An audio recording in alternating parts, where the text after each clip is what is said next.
అల్లు అర్జున్ అసలేం తప్పు చేశాడు? కలవలేదు అనడం ఎందుకు? కలవకుండా ఆపడం ఎందుకు? అల్లు అర్జున్ సంధ్య థియేటర్ ఘటనలో గాయపడిన బాలుడు శ్రీతేజ్ను కలవకపోవడానికి కారణం ఏంటి అనే ప్రశ్న ఇప్పటికే అందరి మదిలో మొదలవుతూ ఉన్న ప్రశ్న.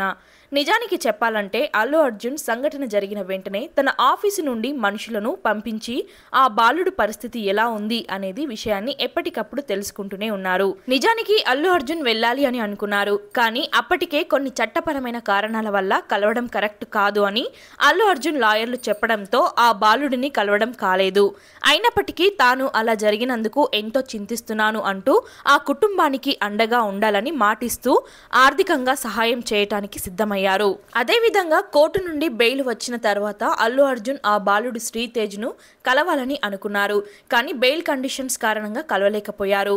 అంతేకాక ఆయన కిమ్స్ హాస్పిటల్స్కు వస్తే అటు సిబ్బందికి అలాగే ఇతర పేషెంట్స్కి ఇబ్బంది వాతావరణం ఏర్పడే అవకాశాలు ఉన్నాయని, ఒకవేళ ఎటువంటి ఇబ్బందులు అయినా కలిగితే దానికి పూర్తిగా అల్లు అర్జున్ కారకులు అంటూ కిమ్స్ నుండి ఆయనకు నోటీసు పంపడం జరిగింది. అలాగే కిమ్స్ హాస్పిటల్లో ఉన్న పోలీస్ స్టేషన్ పరిధిలో ఉంది. వారికి సెక్యూరిటీ విషయమైన వారికి పర్మిషన్ ఉండాలంటూ వెళ్లడం జరిగింది. అదేవిధంగా ఇప్పటికే సంధ్య థియేటర్ సంఘటనలు సమయంలో అక్కడ పోలీసుల తీరుపై వివరణ కావాలంటూ ఎన్హెచ్ఆర్సీ పోలీసులకు నోటీసులు పంపడం జరిగింది.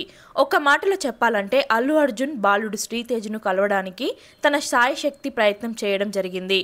కానీ కోర్టు పెట్టిన కండిషన్స్ కు గౌరవం ఇస్తూ పరిస్థితుల ప్రభావం వల్ల మాత్రమే అల్లు అర్జున్ ఇప్పటి వరకు ఆ బాలుడిని కలవలేకపోయారు.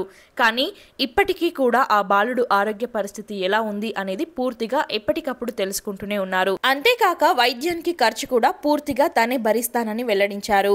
వీటిని బట్టే అర్థమవుతుంది అల్లు అర్జున్ ఆ బాలుడి కోసం ఎంతగా జాగ్రత్తలు తీసుకుంటున్నారో.